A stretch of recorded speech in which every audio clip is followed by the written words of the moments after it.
Dear students of 8th class, अस्सलाम वालेकुम वरहमतुल्लाह। कैसे हैं आप सब? उम्मीद है कि आप अच्छे से ही होंगे और अपने घरों में पढ़ाई लिखाई के साथ साथ अपने घर वालों के काम में भी हाथ बटाते होंगे।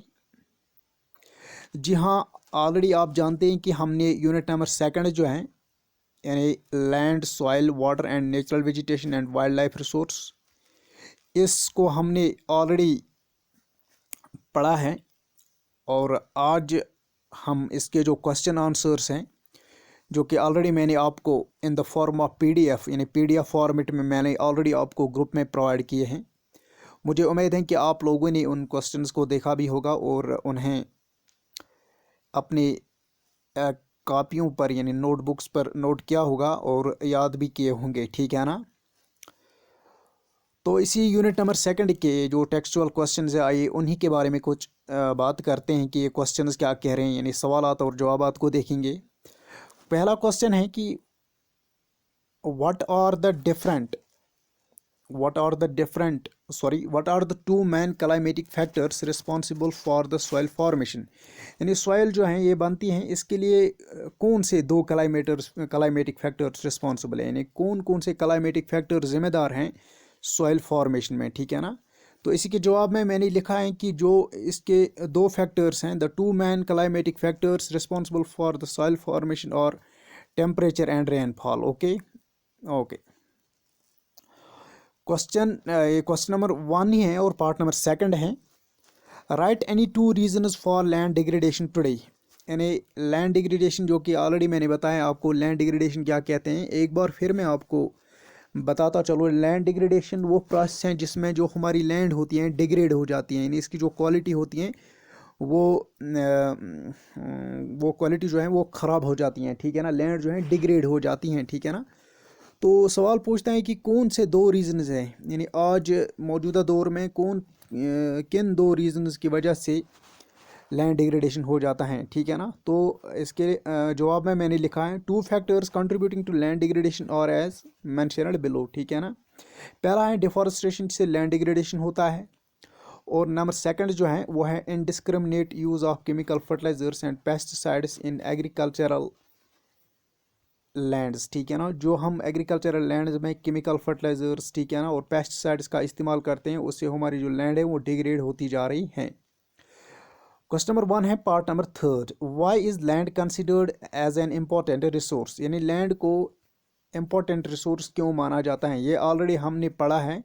तो एक बार फिर मैं आपको बताता चलूँ कि लैंड जो है, इसके जवाब में मैंने लिखा है कि लैंड को क्यों इम्पोर्टेंट रिसोर्स माना जाता है, क्योंकि लैंड जो है ये हैबिटेट प्रोवाइड करता है, ठीक है ना। It provides habitation to a variety of flora and fauna, ठीक है ना। और फ्लोरा और फोना जो है, इसका जो घर है वो ज़मीन ही है, ठीक है ना। अगर ज़मीन नहीं होती तो फ्लोरा और फोना हमें देखने को नहीं मिलता, ठीक है ना।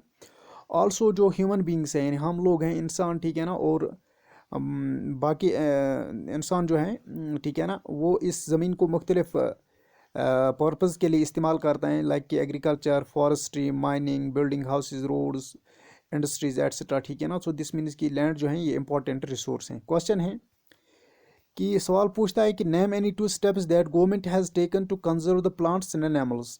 यानी दो स्टेप्स बताए कि गवर्नमेंट ने जो उठाए हैं, सरकार ने जो दो कदम उठाए हैं ताकि वो जो प्लांट और एनिमल्स को कंजर्व करने के लिए कौन कौन से इकदाम, यानी कौन कौन से इकदाम उठाए हैं गवर्नमेंट ने, ठीक है ना। हाँ, पहला जो इसके जवाब में मैंने लिखा है कि in the following steps are taken by the government to conserve plants and animals.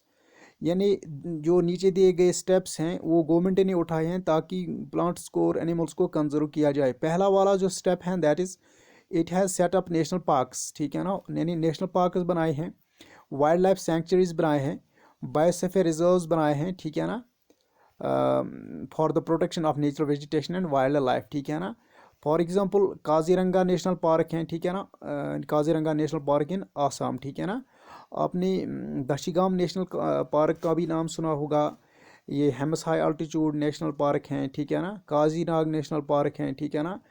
Salim Ali national park हुआ करती थी जो कि श्रीनगर में है, लेकिन उसको फिर गोल्फ कोर्स में कन्वर्ट किया गया। दिस मीन्स कि सरकार ने इकदाम उठाए, यानी सरकार ने स्टेप्स उठाए, गवर्नमेंट ने स्टेप्स उठाए हैं ताकि जो एनिमल्स और प्लांट्स हैं उनको कंजर्व किया जाए। पहला स्टेप है कि नेशनल पार्क्स और वाइल्ड लाइफ सेंचुरीज बनाई गई, ठीक है ना, जोलॉजिकल पार्क्स और वाइल्ड लाइफ सेंचुरीज को बनाया गया और बायोस्फीयर रिजर्व्स को। नंबर नेक्स्ट जो स्टेप है दैट इज़ कि गवर्नमेंट ने जो killing of various animals like कि टाइगर हैं, डीर, लायंस, पीकॉक और इंडियन बस्टर्ड हैं, इनको किल करने के लिए जो सरकार ने बैन लगाई हैं, ठीक है ना।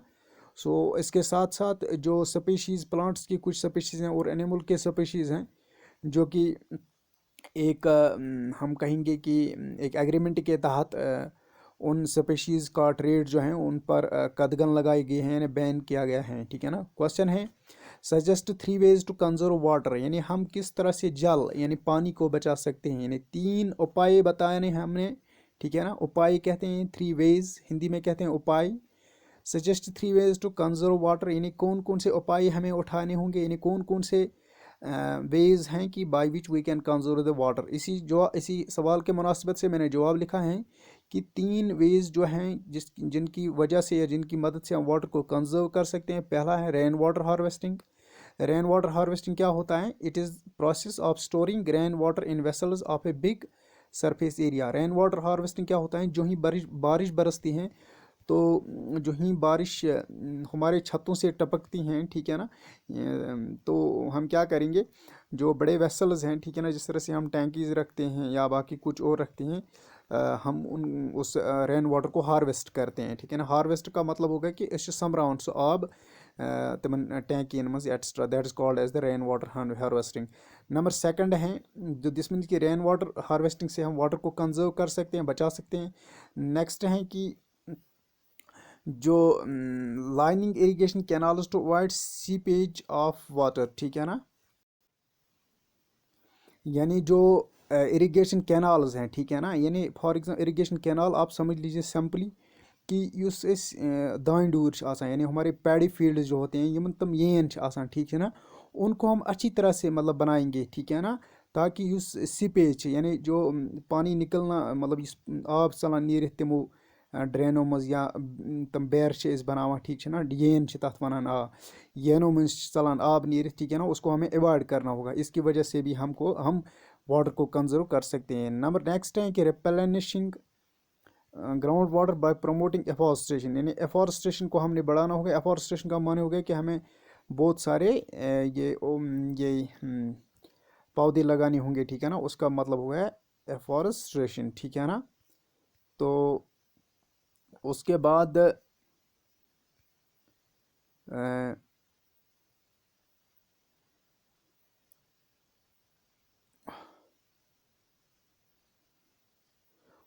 यहाँ पे टिक क्रॉस ये मैच वाले हैं, ठीक है ना, मैच द फॉलोइंग, ठीक है ना। पहला वाला जो है that is land use. Land use किसको कहते हैं? Productive use of land. और ह्यूमस किसको कहते हैं? जो ऑर्गेनिक मैटर होता है deposited on the top soil, ठीक है ना। रॉक डैम्स किसको कहते हैं? प्रिवेंट सॉइल एरोजन, ठीक है ना। और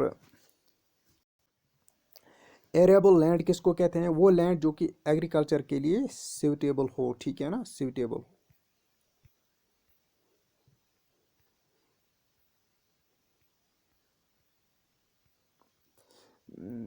तो दिस मीन्स कि उसके बाद ट्रू फॉल्स के सवालात हैं, इन पर थोड़ा बहुत सरसरी नज़र डालते हैं। पहला है कि गंगा ब्रह्मपुत्रा जो कि इंडिया के बिग रिवर्स हैं, इंडस, गंगा और ब्रह्मपुत्रा, ठीक है ना, क्या ये ओवर पॉपुलेटेड हैं? ये जो गंगा और ब्रह्मपुत्रा प्लान है हिंदुस्तान की, क्या ये ओवर पॉपुलेटेड एरिया है? यस, ठीक है ना, यहाँ पे ज़्यादा आबादी पाई जाती है। नंबर नेक्स्ट है वाटर अवेलेबिलिटी पर person in India is declining. क्या हिंदुस्तान में पानी की या पानी की जो मकदार है वो कम होती जा रही हैं? बिल्कुल होती जा रही हैं। नेक्स्ट स्टेटमेंट है rows of trees planted in the coastal areas to check the wind movement is called intercropping. ये फॉल्स है, यानी जब हम ट्रीज को लगाते हैं इन द रोज यानी लाइन में से लगावान, ठीक है ना। Planted in the coastal areas, जो कोस्टल एरियाज होते हैं, ठीक है ना, यानी समंदर के जो मतलब सतही पानी की सतह होती हैं, ठीक है ना, ये सतही समंदर भी कहते हैं उन्हें हमें, ठीक है ना। सी कोस्ट, सतह समंदर, ठीक है ना। जो कोस्टल एरियाज होते हैं, to check the wind moment is called intercropping, इसको फॉल्स कहा जाता है, ठीक है ना। अगर बात करेंगे जब हम प्लांट्स को ट्री करते हैं, ये ट्रीज़ को प्लांट करते हैं कोस्टल एरियाज़ में, ताकि जो विंड मूवमेंट है उसको चेक किया जाए, उसको हम शेल्टर बेल्ट्स कहते हैं, ठीक है ना। और वो प्रोसेस जो है वो डिफरेंट होती हैं फ्रॉम इंटरक्रॉपिंग, ठीक है ना। सो दिस मीन्स कि इंटरक्रॉपिंग जो है दूसरी जानिब वो इंटरक्रॉपिंग वो प्रोसेस है जिसमें कि डिफरेंट क्रॉप्स को ग्रो किया जाता है, ठीक है ना, डिफरेंट टाइम्स में, ठीक है ना। हाँ, नेक्स्ट वाला है human interference and change of climate can maintain the ecosystem. यानी ह्यूमन इंटरफेरेंस यानी इंसान जब मदाखलत करता है, यानी कोई ऐसा कारनामा करता है, ठीक है ना। इंसान के कारनामे, सिंपली आप याद रखें, इंसान के कारनामे और जो क्लाइमेटिक चेंज हैं, क्या ये इकोसिस्टम को बैलेंस रख सकते हैं? नो, ठीक है ना। खुदा हाफिज़ व नासिर, अपना ढेर सारा ख्याल रखे, मुझे अपनी दुआओं में याद रखे। खुदा हाफिज़।